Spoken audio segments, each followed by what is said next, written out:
in our business, having the right people, meaning individuals with the right mindset, the right attitude, and the right aptitude, not necessarily all the skills they need in a particular area. If you get that right, you can get them excited and galvanized around a shared purpose and move it forward. But it all starts with having the right people. If you don't have the right people in the room, you can talk with them about the purpose, is not going to connect. It's not going to resonate. So that's why we put people first. Mr. Bill Dellecker, thank you so much for taking the time to be here today. Now, you're an interesting human being. It feels like you've lived multiple lives with all the various things that you've done. You've been a citrus grove farmer. You've done some landscaping of your own. You've authored 2 books, and you've grown and scaled a company. Why don't we start with the very first experience that I know of? Take us back to your citrus farming days, and why don't we start there? After grad school, I worked in the corporate world for 5 years in South Florida for Southern Bell, which was an AT&T company at the time, and the original AT&T before everything that's happened since. And great opportunity. I had some wonderful bosses, good experience, but it was next to the government, the largest employer in the country at the time, and very large and very corporate. And my entrepreneurial itch was there, and I had an opportunity after 5 years to join my wife's family's business in Northeast Florida. So I did. And it was a vibrant, thriving business at the time, multi-generation citrus business, citrus and cattle actually at the time. And Mother Nature decided 6 months in at Christmas 1983 that we weren't going to be in the citrus business anymore. We had a 100-year freeze and it wiped out everything. So that was a tough way to get started in the entrepreneurial world just 6 months in. And I was 27 at the time. Bill, earlier this week when we met for the first time, you said you've probably mowed 1 million miles of lawn. How does that happen? What led you to mowing lawns? I'm assuming this was before the corporate world? Oh, right? Yeah. It's and 1 million miles may be an exaggeration, but it definitely felt like that. I can tell you it was a lot. I started mowing like a lot of kids. I started mowing lawns in the neighborhood at 12 years old. A neighbor's lawn, and then another neighbor's lawn, and another neighbor's lawn. And pretty soon I had a route of lawns that I was doing. And I did that all the way through high school and until I went into college and managed to earn and save pretty good little bit of money over the course of time. What I didn't know at the time, I had no clue that there was actually a business opportunity embedded in that. And it wasn't until much later, by coincidence and the way things evolved, that I realized what that business could be. At the time, it was a way to take the lawnmower that was in the garage and turn it into some spending money and some saving money. So I mowed and continued to do that. So even then, as a homeowner and adult and somebody running a landscape business, I did my own landscape for a long time. Let's flash forward now. After the freeze, you started this horticultural business, grew the company to a regional size, and then you partnered with a private equity firm. Was this your first experience with private equity? It was, yes. Okay. What did you make of it? Well, those were different times. That was in the earlier, 2000s, mid 2000s. Mm-hmm. First was a, partial investor to scale the business that we were growing. And it was 2008 at a time right after the economic crisis had happened, but we actually transacted and became part of a group then. That was our first direct PE experience. And in any fast-growing business, the need for capital becomes paramount. You have to have people and the information systems, but you got to have the capital to support it, and you can't do it entirely with debt, even in a profitable business. Reinvesting where you're growing at that rate is very difficult. So finding a source of capital that would allow us to continue to grow was key. And that transaction gave us the opportunity first to be the Florida hub for that business, but then eventually become responsible for leading the other businesses that PE group had acquired. Needless to say, however, in the Great Recession, that wasn't the easiest time for them or for us or anybody else to do that. So there was a lot to work through there over the next couple of years. And I suppose the earlier lessons of perseverance compared to what I'd gone through some years before, it wasn't nearly as difficult as that, but it was a tough economic time. That said, by the time we got to 2011, 2012, things had turned around. The real estate market had turned around.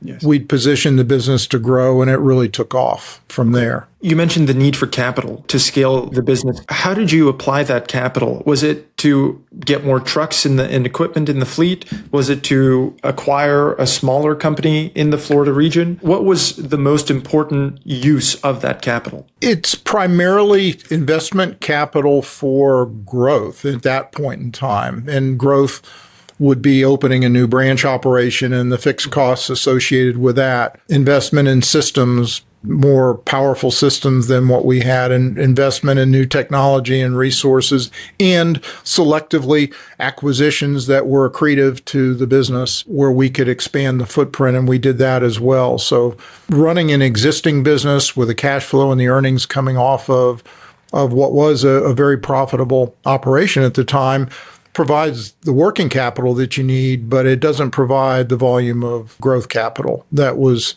necessary. And the aspiration was to continue to grow. That was always Ed's vision, to, grow something remarkable. And to do that, you have to have the balance of those three things: the right people, you have to have the systems and information that those people need, and you have to have the right source of informed capital to support it. So what was life like after joining this private equity firm? Did things change at the company besides having that capital for growth? In terms of how we ran the business, they didn't change.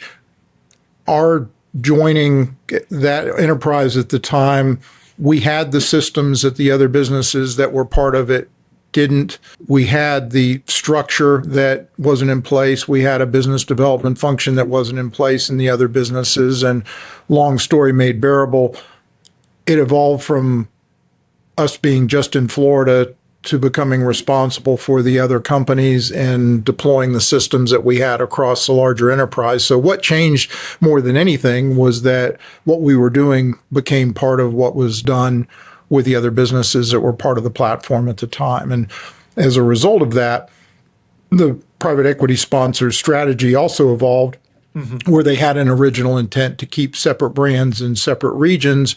But as it evolved, it made more sense to consolidate it into a cohesive brand with the companies that existed at the time. So ultimately, that was a change, but that didn't come until 2012 or 13 timeframe. So it sounds like you, Peter, and Ed first got together in 2007, right? And then you had a second opportunity in 2017 to do it all again.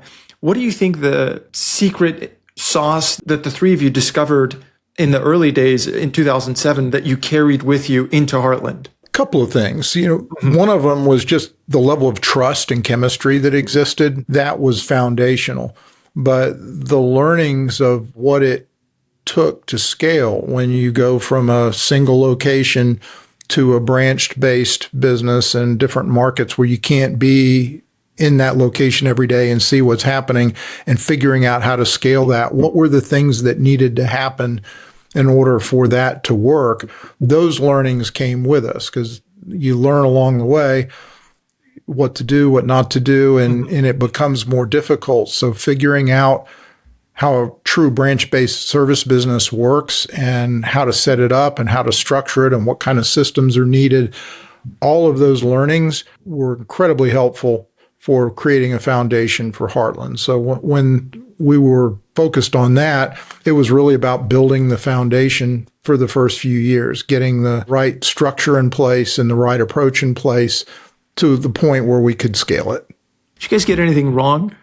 What were some of the learnings that you had?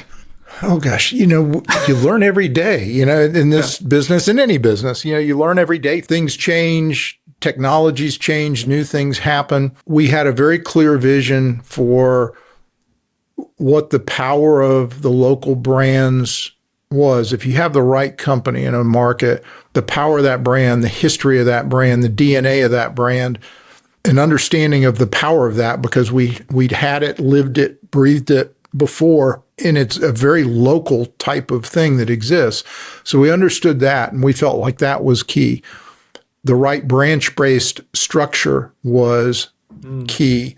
And early on, one of the learnings in Heartland was we figured out pretty quickly that we needed to have, as we've referred to it since, a common language across these businesses, because otherwise it's like people are speaking different languages and different dialects, and it's really hard to have those conversations. And if it's difficult when you have two companies, it would be impossible when you have 20. So there were some learnings that we went through there to figure out just how to create that common language and what were the things that we needed to infuse into those companies that would allow us to communicate. So there were some steps, and then stepping back and moving forward, some things we went through in those early days to figure out the formula that really worked. Why do you think the local culture is so important? You called it a power, right? It's something that you sense the community could feel it, right?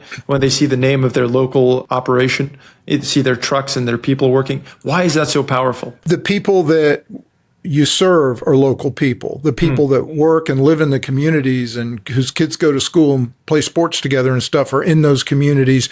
And if you're partnering with a company in that market, there's a lot of history there. There's a lot of connection that exists in that.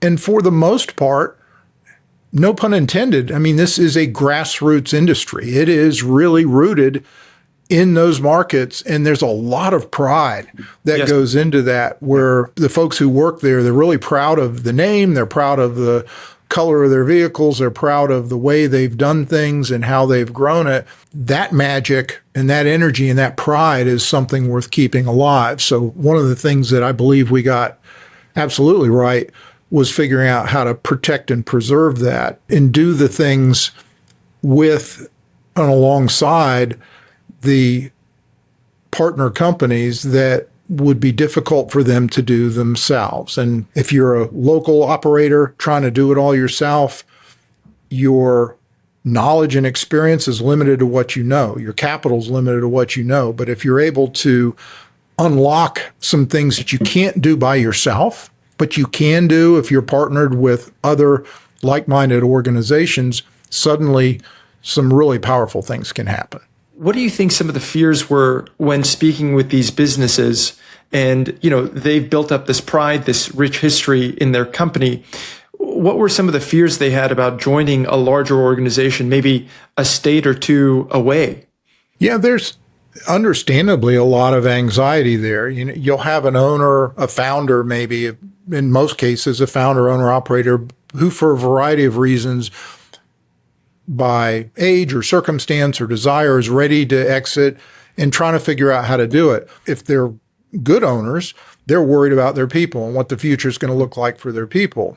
And in turn, their people are worried about what's going to happen to them. How is it going to affect them and what occurs? So being able to soothe those concerns and have really informed conversations about what life is like is a key part of it. And I believe that because Ed and myself and Peter came from and out of the operation, we lived it, breathed it, understood exactly how they were feeling and what they were trying to figure out how to navigate.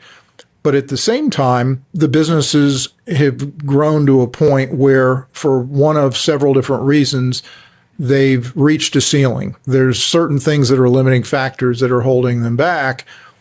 And all of them want to continue to grow and get better at what they're doing. Figuring out how to do that was the key, and we can help you do that. And here's how we'll help you do that. And here's what it will look like. So to be able to have good conversations about the things that will remain the same and the things that will change in order to create opportunity for growth and progress, those conversations take a lot of the anxiety out of it. Just being transparent and open and honest and talking about what works.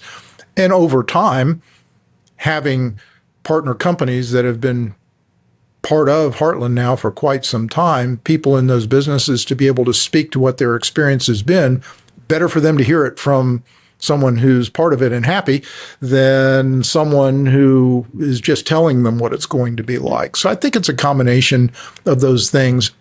Over time, the history of the experience of the people that are part of it becomes part of the culture, and it becomes a lot easier to have those conversations. Heartland has over 30 brands across the nation.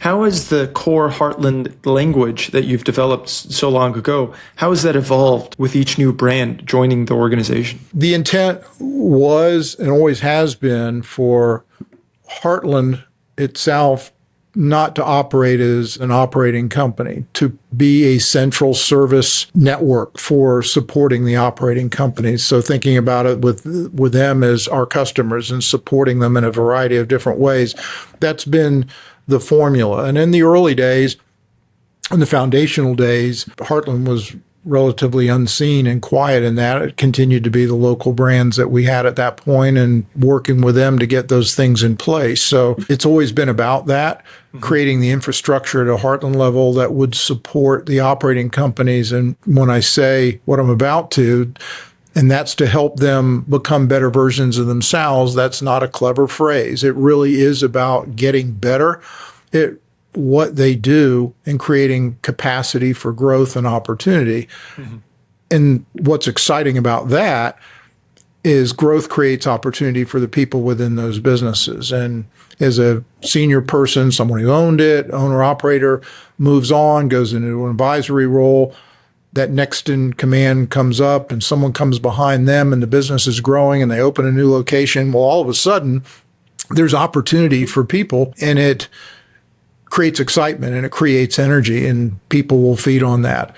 And as I often say, talented people will join a company for a job, but they'll stay for opportunity. Growth is what creates that opportunity, and that's why growth matters. You mentioned earlier that capital is important for that growth. Now, a lot of the capital, certainly in this industry, comes from private equity, and there's some suspicion even with private equity-backed companies. I'm sure you've sat in on many, many deals and transactions through the years. How did you confront that when an owner had that come up? Well, again, Antoine, it's through the experience over time at interactions, and there's a tendency perhaps if someone hasn't been around it or exposed to it to paint it all with the same brush and say it's all the same thing, but it isn't. There are firms that are investing only in certain stratas and only at certain levels and doing different things. There's, just like in any business, in any industry you want to pick, there are different cultures, there are different expectations and different standards and operating rhythms, and private equity is no different. It's a source of capital, informed capital. The biggest thing that has changed over time is that depending on the scale of your business, the type of capital that's needed and the type of support coming from that capital source that's needed for the financial aspects of the business, it changes. The capital is the input, the resource, but you got to have the right cultural framework for that to work. And you have to have a level of trust, not only internally, but with a partner who believes and trusts in the business that you're building. And over time, part of creating that trust and confidence is the track record of what you've been able to accomplish. It's really important to have the right leadership in place, right? The culture and the trust is established from the top down, right? If people can openly and freely communicate, they can point out where the gaps are in the business, the sooner they can be filled and moved on to the next problem. Bill, I did want to ask, just because you've sat in on many different transactions, have you ever noticed when a deal was going sideways? What were some of the first things that stood out? Was it an owner's mis-expectations of whether it's valuation or how life would be like afterwards? What were some of the observations you've made over the years? Just as what we were talking about, the cultural fit and cultural alignment is key. So for us to figure out whether that owner operator's aspirations and intentions are aligned and whether the way that organization operates is aligned with the way we are, it doesn't take very long to figure that out, the kinds of questions and frankly, the kind of openness, the ones that go the smoothest and are ultimately the most satisfying are the ones where the owner, the principal in that business brings their key people in under the tent, so to speak, and shares with them what's going on and makes them part of that process. So there isn't some surprise moment downstream where people wonder what just happened and they weren't part of it. That's not healthy when that happens. So if information is slow to come and things change and there's not clarity or not transparency, those are the things that, you'll pick up on, that if they're not feeling good about it and comfortable enough with us and what we're doing, then it's probably not going to be a good fit for any of us. So better to figure that out early. I want to talk leadership because you have put in a lot of time and effort into developing a few different things, one of which is Heartland University of Excellence. And I believe that's translated into some of your work on leadership and the 2 books that you've authored. So what does people first actually require in practice? Well, you're referencing the foundational framework, the 3 pillars of leadership, as I call them: people first, purpose second, and details always. Mm-hmm. Everything begins with people, the right attitude, the right aptitude. If you've got the right core of personalities starting a new venture and the right alignment, then all things are possible. Whatever business you choose to be in or however you choose to grow it, if you get that right, then the next phase, that next circle, and the ones out beyond that are also have the potential to be right. If it doesn't align to begin with on the front end, then it's not going to get better as things scale. The realization in our industry and our business that if we have the right leadership and we put our people first, giving them the resources, information, and training they need to be successful, and support them, they in turn are going to do great work for their clients, and the clients are going to be happy, and the business is going to continue to grow, and the desired outcomes for all the stakeholders are going to be there. So that foundational belief that it really starts with people, the right people. Of all the decisions a leader makes, the decision of whom to hire is the single most important one in whatever role it happens to be. So if you get that right, good things happen. If you get that wrong, the mistake that goes along with that has a very long tail, typically. You have people first and purpose second, and some organizations sort of have it flopped. Mm-hmm. And so I want to know why specifically you put people first and purpose second. Well, I've had some really great conversations with some military leaders around that very topic, because in the military, the mission's first, the purpose is first, whatever that is, and then the people are second. But there's 2 different ways to look at it. In our business, having the right people, meaning individuals with the right mindset, the right attitude, and the right aptitude, not necessarily all the skills they need in a particular area. If you get that right, you can get them excited and galvanized around a shared purpose and move it forward. But it all starts with having the right people. If you don't have the right people in the room, you can talk with them about the purpose, is not going to connect. It's not going to resonate. So that's why we put people first. I want to go back to your book again.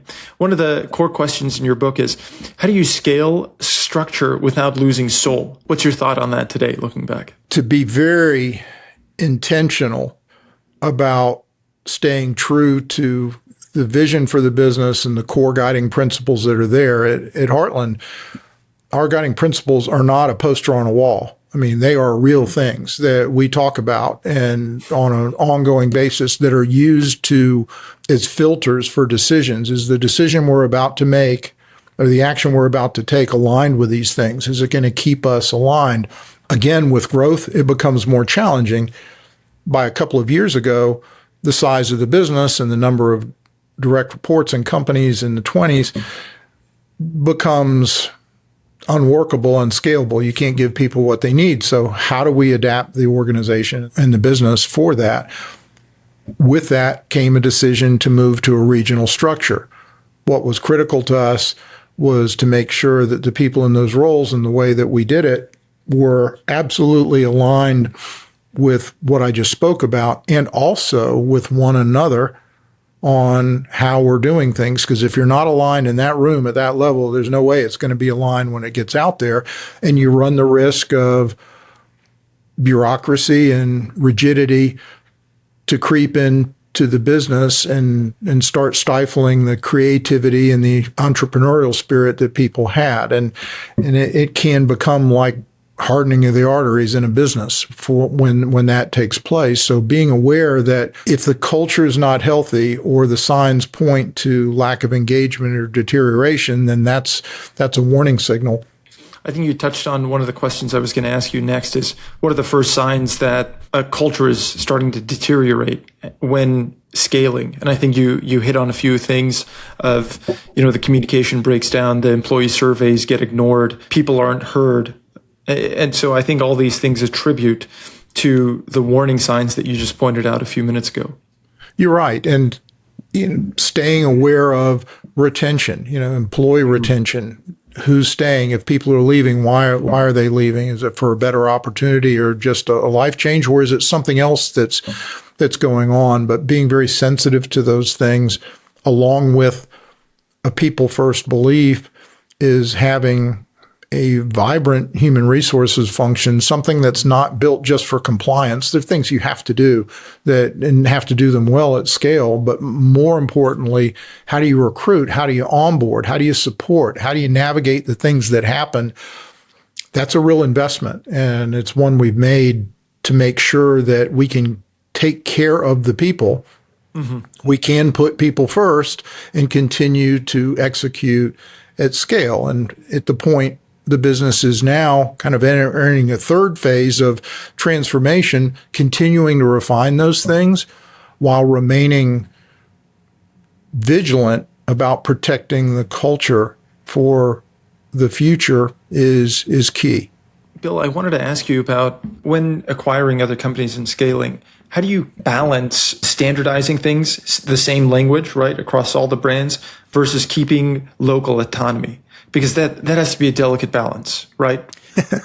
It's more art than science, when it comes to that. It is. You're right. It's a delicate balance, and we talk a lot about what that looks like. Protecting the local identity, the pride that we spoke about earlier, the unique things about businesses in different parts of the country where the way services are delivered, the way seasons happen, what people call things, what local preferences are, those things, those nuances exist. Those things remain local, supporting those local businesses in that way. When it comes to systems for how do we track activity, how do we track the work that gets done, make sure it gets done, that it's done in a consistent way with that common language, the refinement of those processes and infusing those into the businesses so that there is visibility and the ability to collaborate and share and have the kind of information that a large, diverse business needs, that becomes key. So the way systems are used and processes for tracking work activities is absolutely critical. Financial practices, those are critical. Hiring and employment practices, those are critical. Those aren't optional things. But whether you're part of a larger organization such as Heartland or become a larger organization in your own right, in your own market, at some point you have to deal with those things anyway, or you're not going to be able to grow. So it's part of the journey of working at it, but it requires a lot of intentional effort to keep those things aligned. And as we say, ongoing effort to take friction out of the system. Because if there are things that don't work quite right or work well, the more scale, the more pressure that there is on, the more volume on something, the more that's going to show up. So finding ways to be, as we term it, be hard on the process and easy on the people, that's the goal. I want to spend a few minutes talking about leadership and the effort that you've placed into Heartland University of Excellence. Why did you create it, Bill? On a couple of hour car ride coming back from Columbia, Missouri to Kansas City, we talked about it. And I told Jim said, well, we've got to figure out how to scale this. And since cloning is frowned upon and the copies are never as good as the original, we probably can't go that route. So what are we going to do? What does that look like? And we spent the next several months mapping out what became Heartland University of Excellence that we launched at the beginning of 2020. It's not a name. It's a real thing. It's a real place, a real organization with real resources and support. And we launched in 2020, the beginning of 2020, training first for our client-facing personnel on things that would allow us to be more consistent in the way we did things, those touch points that I spoke about. And we launched it just in time for COVID to appear. So in March, after the most recent of several in-person sessions that we'd had, Jim and I sat in the conference room as things were starting to shut down. So where do we go from here? And many organizations might say, well, we don't know where this is going to go. We're going to mothball this and come back to it later and see what it looks like and figure it out. Our decision that day was to find a way to do what we had set out to do in the virtual world and have it rival the in-person experience, knowing that it would be different. So we had a lot to learn, and there was a lot to be learned, but we found over the course of the balance of that year that these regular sessions we were having created connection, positive energy, engagement, shared ideas around best thinking and how to be there for our clients, gave people moral support and the courage to get out there. Being an essential service was an important part of that. And we had a remarkable year onboarding new work in a year where you couldn't meet in person with a client. That would seem unthinkable, but it was because of the connection and the ideas and the energy that came from people. And our client survey results were very strong as well. That's something else we've done every year for the last 9 years now. And you asked earlier about indications of health or indications of decay. Every year incrementally, even with the number of companies we've added on a composite basis, each and every measured component has gotten incrementally better. One of the concepts that you've threaded from your book into Heartland University is co-discovery.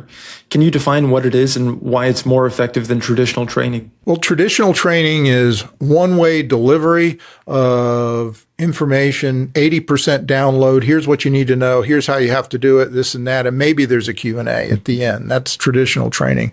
Co-discovery is an environment where you flip it almost around, where there's less than half of the time of information sharing and the co-discovery of sharing ideas and information, approaches, reactions. Here's how I've used it, what works for me, where you have people from all over the country, literally, in same roles, coming together and talking about how they've applied things, how they've used them, what's the practical application of whatever it is we're talking about or working on, and learning from that the co-discovery of insights that come out of those interactive sessions changes training from something done to you to something done with you and for you. And that's the way that it operates. So it makes it interesting to participate in.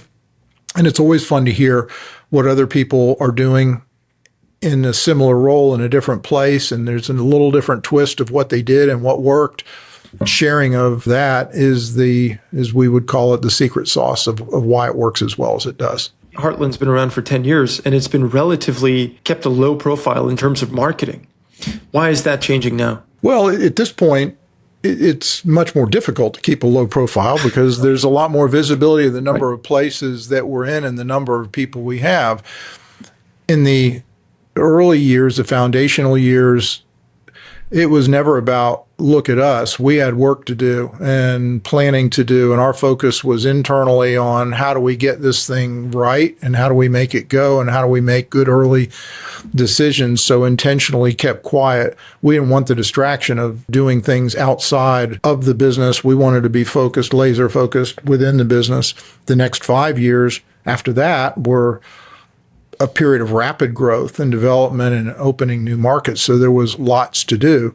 At the point we are now, with the number of markets and places and the relative visibility of different companies in different parts of this industry, it makes more sense for us to be more visible and to be able to do some of what we talked about today, to demystify some of the aspects of this and what's good about it and why should I not be fearful, but instead be excited about what actually can happen as a result of partnering with the right group. But, making those choices of whom you hire, who you choose to partner with, whether it's a personal life decision, the outcomes are going to depend on the quality of that decision. The same thing is exactly true, inside the business, whether it's a financial sponsor or the decision of who the partner companies are. And as long as you stay true to those principles and that core, then, good things will happen. Now I want to talk about what's near and dear to your heart, as you put it. The Cultivated Leader is the title of your new book. What does that phrase mean to you? Cultivated Leader is an outgrowth. While it's not a direct sequel to Leadership Worthy was foundational, how leaders are made, the belief that any person who makes a conscious choice can be a leader. It's not personality. It's not an assigned title. You can be. And, what are the foundational things, essential skills? How does it show up? That was written and published 4 years ago. In the last 4 years, a lot of things have grown and happened with the ramp and the growth curve, the next level leadership program that we have. In fact, I wrote the first book. The inspiration was my youngest son. The motivation was our next level leadership program, the first one. And to be able to share that and introduce that then was key. But when I look at what's changed, going back a little over a year or so ago, looking at where we were, being early in the succession planning process, my thoughts turned to, is there a theme here? What have I learned by going through this? And we hadn't spoken about it earlier, but over the last 14 years, I have published articles regularly on my personal blog, my cultivations blog at BillDellecker.com. And I have nearly 500 articles that I've written over the course of time, not because I intended I would keep doing it, but I've kept doing it. And they were reflections on points in time and experiences, whether it was leadership or culture or people or vision or journey or success, any number of different aspects. I thought it was time to take a look and say, if I look at them in totality, what's the theme there? Is there a theme that emerges from this? And to make a long story bearable, the analysis of that revealed a theme that became the 5 C's of the cultivated leader, and the idea that leadership is cultivated, and it's not just about running a business or leading a business. It's about cultivating, growing a high impact life. And that's personal as well as professional. And you can't really separate the two because they come together anyway. So what are the lessons around growing a high impact life, and how does that align with leadership? The cultivation theme goes back to my farming roots. And as I reflect and I look at the things I learned then about growing, the good lessons, the appreciation of a good harvest and a good crop, the challenges and difficulty and what it takes to get through them, there are a lot of parallels between growing and figuring out how to lead. You have to deal with a lot of the same things. So I wove those things together, and the 5 C's emerged from that, and there was a very logical construct of the elements that are interdependent within that. So I decided to sit down and put those thoughts together because I wanted to shape them in a way that I could share them internally within our Heartland University of Excellence, but also more broadly, just in terms of lessons learned out of the experience of the last 48 years. What did I learn from that? Right. And is there anything in here that I can pay forward to others who are wherever they are in their journey that might help them make decisions around what to focus on or what to do or how to think about it. So it's more practically driven from a grower's standpoint. It's not a how to or what to do, but it's a how to think about things, how to analyze where you are in the journey. And as a result, what do you need to do if you want to grow the right outcome for that? And it emerged from that. The book itself draws directly from over 100 of those articles that were written, but they're kind of like threads, but they became pulled together into a fabric in a story that hopefully will make sense to people when they read it. Of course. To be determined. Yeah, right. I did want to get more clarity on one thing, Bill. You mentioned the 5 C's. What are they and why are they important? Well, the 5 C's are this. The first is clarity. We've talked a lot about purpose and vision and direction. What are we here to do? The shared purpose, clarity. The second is curiosity. Insatiable curiosity. Cultivated leaders want to know, want to learn. It's constant learning. What about this? What if we did that? How could this work? What might that look? Constantly, curiously being driven. The third is consistency. That's the details thing. Consistently showing up, who you are, the way you show up, the way you interact, what you do, what you pay attention to, and then character. Are the things that you're doing aligned with the character that you choose to be? And then finally, the contribution. What's the outcome of how this shows up in the business? And most importantly, how it shows up in the lives of the people that a leader interacts with. So those are the 5 C's. Which do you think is the most difficult for a leader to develop? Contribution is definitely the hardest quality to see while you're living it. And it's interesting, the timing. The most recent article I just posted a week or so ago on my blog is about the contribution paradox. It's about that very question that you just asked. And it really is most powerfully felt by others, once you step back from it. So it is the most elusive one. You can't see the forest while you're planting the trees, literally. So you don't know what the output's going to be from that. Clarity can be articulated. Curiosity, that can be felt. Consistency can be measured. Character can be chosen, but contribution, deep-rooted, long-lasting stuff, creating value in and through others is nearly invisible to the person doing it. You just don't know what the impact's going to be. But when you have a chance, as I have had more recently, to step back and take a look at it, it's exciting to see how it shows up. And when you asked about why I feel so good about the future, I feel so good about the future because I feel great about the people who are going to be leading it. Can you say the name of your website one more time, just so people can know where to find that blog? It's BillDellecker.com. I think it's a great point that you made. Initially, I thought it was maybe curiosity, but you made a great point as to people can garner that over time, right? But contribution is very elusive. Yeah, curiosity, can be felt. Curiosity, learning. If a leader's not curious, those fatal words, but that's the way we've always done it. Yeah. Well, today, things are changing so fast, the way you've always done it is not likely going to be the way that's going to work. So it's the literally insatiable curiosity for how to get better, what to learn, how to do, and continuing to do that.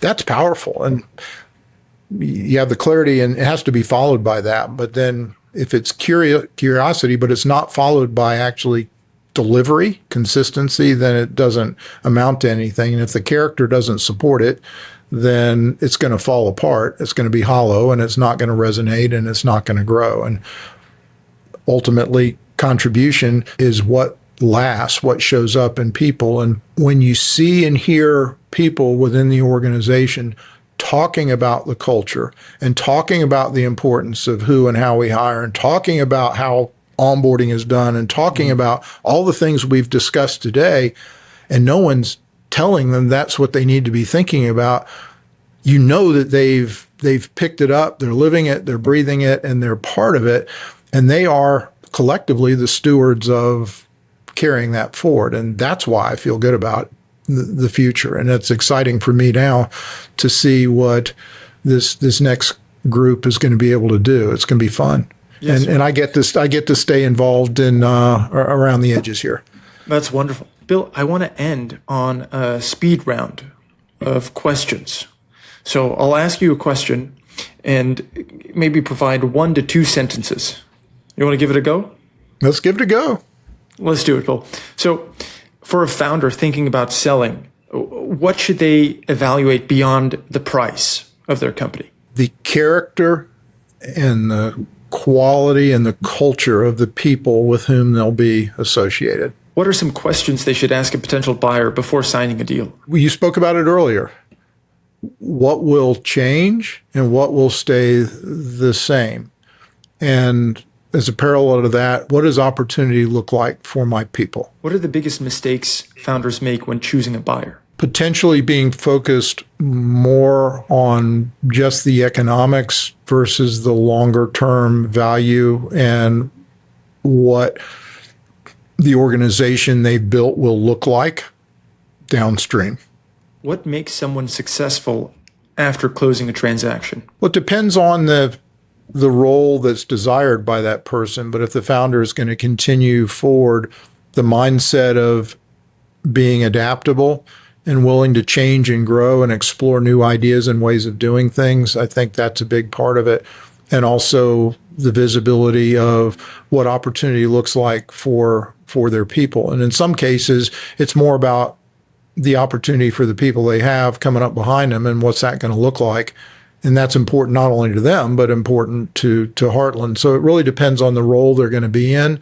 Is it going to be active leadership or is it going to be advisory? That's going to shift the focus of what they care about. But thinking about what life after closing is like, what's life actually going to be like, and who are these people, and what's it like to work with them and be around them? That's really important. And the last question I have for you, Bill, is what advice would you give a young operator and owner in this industry? Take great care of your people, who in turn will take exceptional care of your customers. Do great work, adhere to clear standards that everyone understands, and enjoy the journey. Going back to your concepts, people first, purpose second, details always. Bill, thank you so much. I'm glad you're going to be staying involved with Heartland through the leadership of the people. I'm excited to see what comes next for them. Well, I am too. I appreciate the opportunity today. I've enjoyed our conversation, and I'm excited about the future. Thanks for the opportunity. Great landscaping companies don't just grow. They put down roots through people, through culture, and through leadership that lasts. If you enjoyed this episode, make sure to follow and subscribe to Rooted on your favorite platform and share it with another owner or operator in the industry. And if you're thinking about the future of your business, whether that's growth, succession planning, or partnership opportunities, visit us at join.heartlandcompany.com and get in touch with us and continue the conversation. Thanks for joining us on Rooted. We'll see you next time.